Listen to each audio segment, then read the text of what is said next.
सरोकार।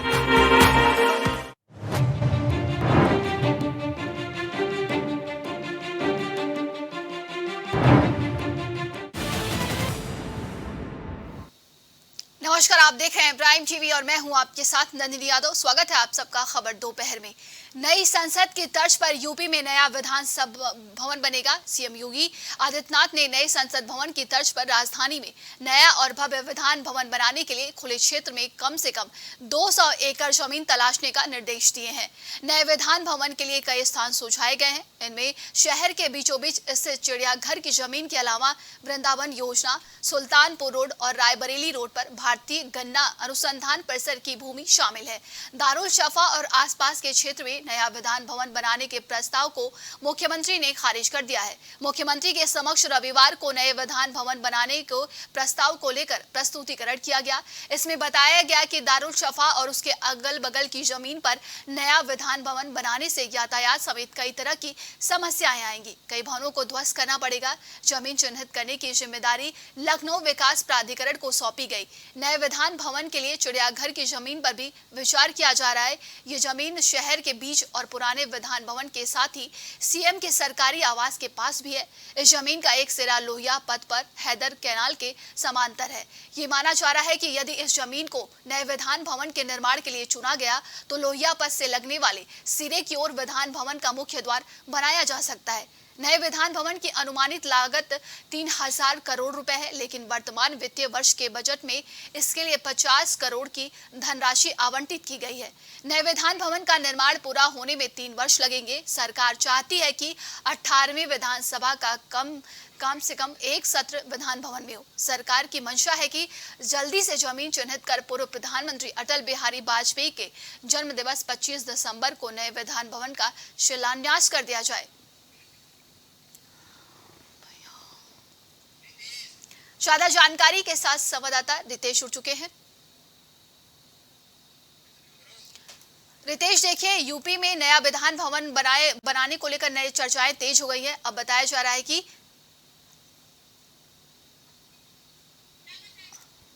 कि भूमि चिन्हित करने को लेकर तमाम तरह की चर्चाएं भी चल रही हैं।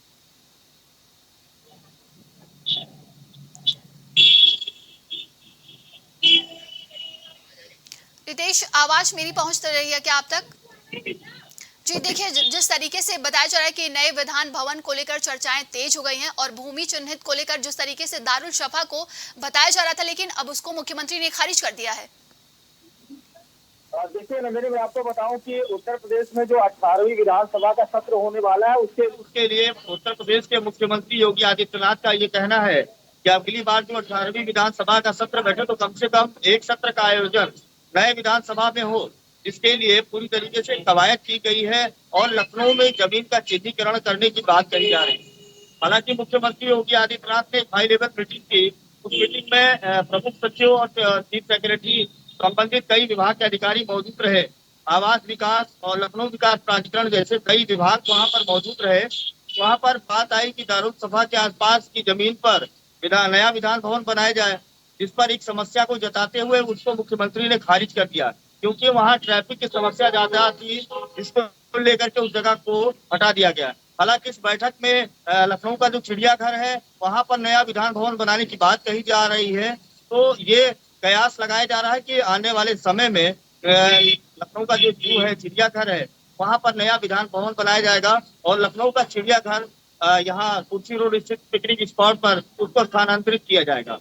तो ऐसे में जिस तरीके से उत्तर प्रदेश के मुख्यमंत्री ये चाहते हैं कि भारत के जो पूर्व प्रधानमंत्री अटल बिहारी वाजपेयी, उनकी जो 25 दिसंबर को जो है उनके उसी दिन पर शिलान्यास करने की बात कही जा रही है। तकरीबन 300 करोड़ रुपए की लागत से नया विधान भवन बनाने की बात सामने आ रही है, जिसमें 50 करोड़ रुपए जो आम बजट है इस वित्तीय वर्ष में वो पारित भी कर दिया है। तो ऐसे में जमीन का चिन्हीकरण का कार्य जो है लखनऊ विकास प्राधिकरण को सौंपा गया है। अब लखनऊ विकास प्राधिकरण जमीन का चिन्हीकरण करेगा। हालांकि सुल्तानपुर रोड और वृंदावन योजना और चिड़ियाघर की बात सामने आ रही है। इसमें से अब लखनऊ विकास प्राधिकरण चिन्हीकरण करेगा, उनके अधिकारी देखेंगे कि किस जगह पर बनाया जा सकता है। हालांकि इस तरीके से लखनऊ का चिड़ियाघर है, वहां पर यह जताया जा रहा है कि वहां के आसपास में मुख्यमंत्री का कार्यालय भी है, मुख्यमंत्री का निवास भी है, पुराना विधान भवन भी है। तो ऐसे में वहां पहुंच पाना आसान होगा, क्योंकि उसका जो दूसरा मार्ग है वो लोहिया पथ से जुड़ा हुआ है। तो ऐसे में वहां पर यातायात प्रभावित होने की कोई संभावना नहीं रहेगी।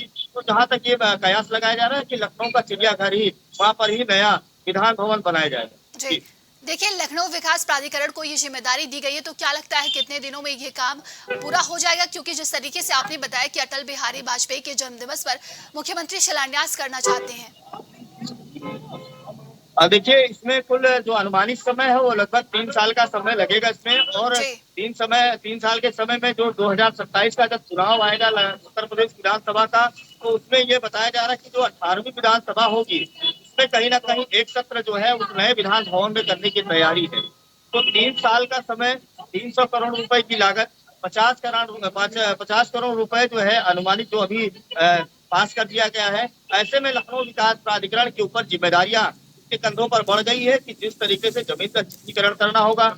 अगर लखनऊ के चिड़ियाघर में विधान भवन बनता है तो लोहिया पथ की तरफ से एक जगह और सामने आएगा। मैं नंदनी आपको बता रहा हूँ कि जी। फन रिपब्लिक मॉल है, उसके पीछे भी लखनऊ विकास प्राधिकरण की जमीन पड़ी हुई है, वहां पर भी प्राधिकरण प्रस्ताव रख सकता है। तो ऐसे में 2 जगह सामने आ रही है, एक फन रिपब्लिक मॉल के पीछे और दूसरा चिड़ियाघर। पहली प्राथमिकता चिड़ियाघर की है, वहां पर ही विधान भवन बनाया जाता है। जी। देखिए, दारुल सभा सॉइल टेस्टिंग के लिए कई जो सॉइल टेस्ट करते हैं वो लोग आए थे, दारुल सभा की मिट्टियों को उन्होंने परखा था, तो क्या कुछ बताया गया, क्या कुछ कहा गया? देखिए, सॉइल टेस्ट की बात सामने आ रही थी, वहां की मिट्टी का परीक्षण करने के लिए भेजा जी। गया था, लेकिन मुख्यमंत्री ने उस जगह को खारिज कर दिया, क्योंकि वहां पर जो समस्या उत्पन्न हो रही थी वो सबसे बड़ी समस्या वहां पर यातायात प्रभावित होता, क्योंकि लालबाग का वो ऐसा इलाका है दारुसफा का कि वहां पर अत्यंत भीड़ लगती है। हजरतगंज के इलाका और जो चिड़ियाघर का इलाका वो पिछले तरफ से, यानी लोहिया पथ का जो रास्ता है, उधर से रास्ते में कोई यातायात बाधित नहीं होता है, जिसके लिए प्रथम जो प्रथम दृष्टिया अगर बात की जाए, जितने भी अधिकारियों की सहमति बन रही है या बन सकती है, वो चिड़ियाघर पर ही सहमति जताई जा सकती है। हालांकि जांच के दायरे में, परीक्षण के दायरे में सुल्तानपुर रोड, वृंदावन योजना और फन रिपब्लिक मॉल के पीछे की जमीन लखनऊ विकास प्राधिकरण की जो पड़ी हुई है, इस पर भी बात विमर्श चल रहा है। आने वाले समय में पता चलेगा कि किस जगह पर विधान भवन बनेगा। हालांकि 3 साल में विधान भवन बनाने की तैयारी की जा रही है और 300 करोड़ रुपए की लागत। जी। देखिए रितेश, बताया जा रहा है कि 3000 करोड़ रुपए नए विधान भवन को लिए दिया जा रहा है, तो क्या कुछ लगता है कि आगे आने वाले दिनों में धनराशि बढ़ाई भी जा सकती है क्या? देखिए, धनराशि तो एक कंस्ट्रक्शन के ऊपर निर्भर करता है, उसमें किस तरीके से बनाया जाएगा। हालांकि अभी जो नया विधान भवन पुराना 1928 में बनाया गया था, जी। तो ये 1928 में जो विधान भवन बना था उसमें और अब में तकनीकी सुविधाएं न होने के कारण, यानी 400 विधायक, 100 एमएलसी उत्तर प्रदेश में है, तो इनके बैठने के लिए, इनके कार्य करने की योजनाओं के लिए, तो वो कहीं ना कहीं अब अल्प पड़ रहा है, यानी छोटा पड़ रहा है, जिसके लिए नए विधान भवन की जरूरत है। और हाईटेक जमाने में जिस तरीके से सब पूरी चीजें हाईटेक हो रही हैं, अभी आपने देखा होगा कि नया संसद भवन बना, उसी के तर्ज पर मुख्यमंत्री योगी आदित्यनाथ ये चाहते हैं कि अब की इस योगी 2.0 की सरकार में ये भी सौगात उत्तर प्रदेश को मिले, जहां पर उत्तर प्रदेश के 400 विधायक जो भी तत्काल में मौजूदा है इनके और 100 एमएलसी हैं, आने वाले समय में जब प्रसीमन के हिसाब से और विधायक की सूची बढ़ेगी, उनको बैठने में सुविधा होगी। इसलिए इन नए विधान भवन का निर्माण कराने की बात कही जा रही है, क्योंकि जब नया परिसीमन होगा तो उसमें जो सीटें हैं विधायकों के, वो सीटें बढ़ने का अनुमान भी लगाया जा रहा है। तमाम जानकारी के लिए बहुत बहुत धन्यवाद आपका।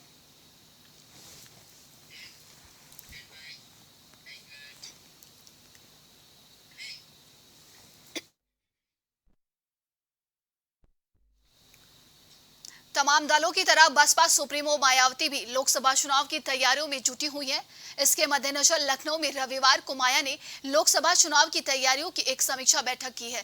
बताया जा रहा है कि मायावती ने इस बैठक के बाद एक बार फिर से दोहराया है कि वो लोकसभा चुनाव में भी एकला चलो की नीति पर ही रहेंगी। उन्होंने एक बार फिर कहा है कि वो एनडीए या आईएनडीआईए अलायंस में शामिल नहीं होंगी। बसपा अगले साल होने वाले लोकसभा चुनाव में अकेले उतरेगी। दरअसल पिछले दिनों बसपा सांसद दानिश अली के खिलाफ रमेश बिदुड़ी की आपत्तिजनक टिप्पणी का मामला काफी सुर्खियों में रहा था। इसी मामले में कांग्रेस नेता राहुल गांधी ने दानिश अली से मुलाकात की थी। इसके बाद सियासी हलके में माना जा रहा था कि बीएसपी और कांग्रेस के बीच में दूरियां खत्म हो रही हैं और बीएसपी इंडिया गठबंधन में शामिल हो रही है। लेकिन रविवार को हुई बैठक के बाद माया ने यह साफ कर दिया है कि वो दोनों गठबंधनों से दूर रहेंगी। हालांकि राज्य में कुछ स्थायी नहीं होता। अब देखना ये होगा कि मायावती का गठबंधन को लेकर ये स्टैंड कितने दिन तक रहता है।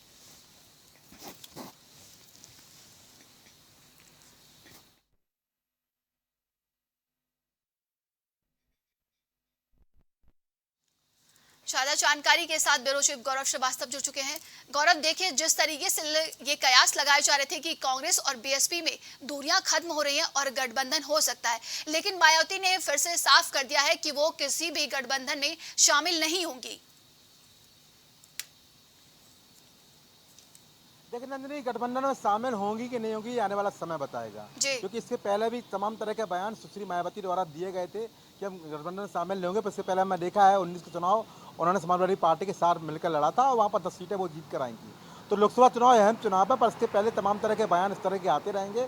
अगर हम INDA गठबंधन की बात करें तो वहाँ पर भी तमाम घटक दलों के बीच में सीटों को लेकर घमासान जारी है। अभी हम मध्य प्रदेश, छत्तीसगढ़, राजस्थान की बात कर रहे हैं, जहाँ समाजवादी पार्टी चुनाव लड़ने जा रही है, वहाँ पर अभी तक उनकी कांग्रेस से बात नहीं हो पाई है और सहमति नहीं बन पाई है। तो कहीं ना कहीं INDA गठबंधन के यहाँ जो घटक दल है उनके बीच सामंजस्य कैसे बनता है, ये भी महत्वपूर्ण बात है। इसके अलावा बहुजन समाज पार्टी गठबंधन में जाएगी, NDA के साथ जाएगी, INDA के साथ जाएगी, अभी स्पष्ट नहीं है। हालांकि बसपा सुप्रीमो मायावती ने ये बात कही है कि हम एकला चलो की नीति पे चलेंगे, हम किसी के शामिल नहीं होंगे। तो ये फिलहाल उन्होंने अभी बयान दिया है, लगातार वो समीक्षा करती रहती हैं। बैठकों का दौर वहाँ पर भी अन्य पार्टियों की तरह जारी है, लोगों से मिल रही हैं, मजबूत कर रही हैं, प्रत्याशियों को लेकर, चयन को लेकर भी यहाँ बात की जा रही है। तो ठीक है, उन्होंने यहाँ पर बयान दिया है हम शामिल नहीं होंगे, पर ये आने वाला समय बताएगा, क्योंकि यहाँ पर चुनाव के समय देखते हुए कुछ भी स्थिर नहीं किया जा सकता है। तमाम तरह के बयान आते रहते हैं, पर जब बात करते चुनाव का समय आता है तो तमाम लोग जुड़ जाते हैं और आपसी मतभेद खत्म हो जाते हैं। तो यहाँ पर निश्चित रूप से उनके बयान की महत्वपूर्ण भूमिका है। और अगर वो यहाँ पर साथ नहीं आते हैं, ये भी सोचने वाली बात होगी, अगर साथ नहीं आते हैं तो उनकी रणनीति क्या होने वाली, क्योंकि भी हाल में हमने देखा था रमेश बिधूड़ी और दानिश अली की बता रही है कि वो किसी भी गठबंधन में शामिल नहीं होंगी। तो क्या लगता है इससे किसको फायदा और कितना नुकसान हो सकता है? देखिए नंदिनी, यहाँ पर फायदा नुकसान की बात तो जब है जब यहाँ पर कुछ चीज स्पष्ट हो पाए। उन्होंने कहा है कि हम गठबंधन में शामिल नहीं होंगे, वो कितनी सीटों पर चुनाव लड़ेगी ये भी महत्वपूर्ण है। बीएसपी का जो कोर बैंक है वो ओबीसी और दलित वर्ग से आता है, और ये वोट बैंक जो फिलहाल बीजेपी के साथ नजर आ रहा है। हालांकि अभी घोषित उपचुनाव में जो जीत यहाँ पर समाजवादी पार्टी गठबंधन को हुई है, कहीं ना कहीं स्पष्ट करता है ये वोट बैंक भी यहाँ पर बीजेपी से कुछ नाराज है। तो बीजेपी भी तमाम तरह के कार्यक्रम के माध्यम से वोट बैंक को दोबारा साधने का प्रयास करती नजर आ रही है। बीएसपी की अगर बात करें, सर्वजन नेता सदन सुखाए के नारे पर चलती नजर आई थी, पर उसके पहले हमने जो देखा है, जब भी सरकार उन्होंने बनाई है तो ब्राह्मण और ओबीसी दलित वर्ग को साथ लेकर बनाई है। अब आने वाला समय स्पष्ट बता पाएगा क्या नुकसान किसको होने वाला है, क्योंकि यहाँ पर अगर बीएसपी पुरानी नीतियों पर चलती है, पुराने अपने वोट बैंक को यहाँ पर साधने का प्रयास करती है, तो चुनौती आने वाले समय में बीजेपी और INDA गठबंधन दोनों को होने वाली है। जी देखिए, मायावती ने साफ स्पष्ट कर दिया है, एकला चलो नीति के बयान पर वो कायम है।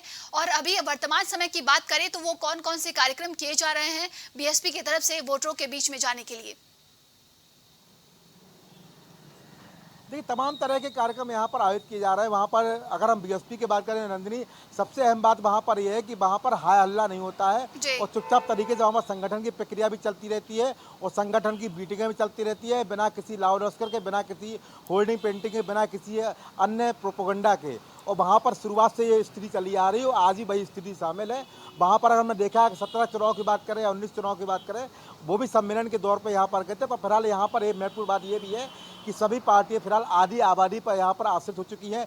बीएसपी की बात करें, बीजेपी की बात करें, कांग्रेस की बात करें, समाजवादी पार्टी की बात करें, तो ऐसा ही कुछ है। आने वाले समय में महिलाओं को देखते हुए बसपा सुप्रीमो मायावती कोई ऐलान कर सकती हैं कि अगर वो महिलाओं को यहाँ पर साधने का प्रयास करें तो निश्चित रूप से ये भी चुनौती आने वाले समय में INDA गठबंधन और NDA गठबंधन को मिलने वाली है। जी, बीजेपी सांसद जिस तरीके से रमेश बिधूड़ी ने दानिश अली पर आपत्तिजनक टिप्पणी की थे, इसके बाद से लगातार कयास लगाए जा रहे थे कि कांग्रेस और बीएसपी का गठबंधन हो सकता है, लेकिन मायावती ने इसको साफ कर दिया है। लेकिन ये भी कहा जा रहा है कि शायद दानिश अली कांग्रेस में जा सकते हैं। देखिए, दानिश अली की लगातार मुलाकात हुई, राहुल गांधी से मिले और राहुल गांधी ने ट्वीट के माध्यम से समर्थन भी किया। तो कहीं ना कहीं यहाँ पर नज़दीकियाँ बढ़ती, जब कोई आदमी के खिलाफ कोई कार्रवाई होती है उस पर कटाक्ष किया जाता है और जो भी उसको सहारा देता है उसको नज़दीकी उससे बढ़ती है निश्चित रूप से। यहाँ पर नज़दीकी बढ़ी है और नज़दीकी बढ़ने पर यहाँ पर ये जो दानिश हैं ये क्या कोई सेतु बंध का काम करेंगे, क्या कांग्रेस के बीएसपी के बीच में कोई सेतु बंध का काम करके दूरियां मिटाएंगे या गठबंधन कराने का प्रयास करेंगे, या दानिश स्वयं यहाँ पर कांग्रेस में जाकर उनके साथ अपने आप को खड़ा पाएंगे। तो यहाँ पर तमाम प्रश्न हैं जो आने वाले समय में स्पष्ट हो पाएगा। दानिश चूँकि अमरोहा से वहाँ सांसद है और निश्चित रूप से बड़े नाम है बहुजन समाज पार्टी के। अब आने वाले समय में यहाँ पर सेतु बंध का काम करेंगे या फिर दानिश स्वयं कांग्रेस में जाएंगे, ये आने वाला वक्त बताएगा। पर अभी फिलहाल चुनाव है और चुनाव में कुछ भी निश्चित नहीं है नंदिनी, क्योंकि यह चुनाव में अपने आप को देखते हुए सीटों के लिए जो पार्टियां होती हैं वो साम दाम दंड भेद सबका उपयोग करती हैं और फिलहाल कोई पार्टी इसमें गुरेज करने वाली नहीं है। और फिलहाल अभी यहाँ पर आधी आबादी को लेकर सभी पार्टी नए नए दाव पैतरे आजमा रही हैं। जी देखिए, अगर बीएसपी की बात करें तो खास दलित वोटर बीएसपी के माने जाते, एक कोर वोटर माने जाते थे, लेकिन कहीं ना कहीं अब जिस तरीके से बीएसपी का अगर पिछले चुनाव का प्रदर्शन देखें तो खराब ही रहा, तो कहीं ना कहीं लग रहा है कि जो उसके दलित वोटर कोर वोटर हैं बीजेपी बीएसपी से नाराज दिख रहे हैं। तो क्या कुछ लगता है कि मायावती अपने कोर वोटरों को रिझाने में क्या कुछ रणनीति बना सकती हैं? देखिए, रिझाने की अगर मैं बात करें, जो 19 चुनाव का परिणाम जो आए थे, बहुजन समाज पार्टी के 10 यहाँ पर सांसद जीते, तो कहीं ना कहीं उसमें गठबंधन की भूमिका बहुत महत्वपूर्ण रही थी और बीजेपी के कोर बैंड के साथ साथ उनको मुसलमानों को वोट भी मिला था, जो समाजवादी पार्टी के गठबंधन उसका कारण था। तो नंदिनी यहाँ पर चूंकि बीएसपी के आप कोर बैंड की बात कर रहे हैं, तो ये कोर बैंक उनसे खासा नाराज चल रहा है। मैं इसको यही नहीं बोलूँगा क्योंकि सक्रियता की कमी बहुत ज़्यादा है, बड़े बड़े अपराध हो जाते हैं, बड़े बड़े कांड यहाँ पर हो जाते हैं और वहाँ पर जाकर बहुजन समाज पार्टी का कोई बड़ा रुख नहीं होता है, कोई तो बड़ी प्रतिक्रिया नहीं आती, कोई ट्वीट के माध्यम से सहानुभूति दर्शा दी जाती है। तो कहीं ना कहीं जो आपका वोट बैंक है वो आपसे नाराज चलेगा। फिलहाल वोट वर्ग को अपने पाले में साधने की तैयारी बीजेपी कर रही है, पर इतना आसान नहीं है क्योंकि इस वोट बैंक पर समाजवादी पार्टी भी अपना दाव चलती नजर आ रही है और बीजेपी पूरी तरह से वोट बैंक को अपने साथ पाले में लिए हुए है। 14, 19, 17, 22 के चुनाव बताते हैं कि वोट बैंक फिलहाल बीजेपी के साथ में है और आने वाले समय में अगर बहुजन समाज पार्टी को इस वोट बैंक को अपने परंपरागत वोट बैंक को अपने साथ में लाना है तो उसकी कड़ी मेहनत करनी पड़ेगी और बड़ी चुनौती फिलहाल बीएसपी के सामने यहाँ पर है। तमाम जानकारी के लिए बहुत बहुत धन्यवाद आपका। तो बता दें कि 2024 चुनाव को लेकर रणनीति बनाई जा रही है, वहीं पर कयास लगाए जा रहे थे कि बीएसपी और कांग्रेस का गठबंधन हो सकता है, यानी कि मायावती आईएनडीआई गठबंधन में शामिल हो सकती हैं। लेकिन मायावती ने कल एक अहम बैठक की, उसमें उन्होंने कहा कि वो किसी भी अलायंस का हिस्सा नहीं बनेंगी, बल्कि एकला चलो नीति को आगे लेकर वो 2024 लोकसभा चुनाव को लड़ेंगी। फिलहाल आज के लिए खबर दोपहर में बस इतना ही। देश और दुनिया की तमाम खबरों के लिए आप देखते रहिए प्राइम टीवी।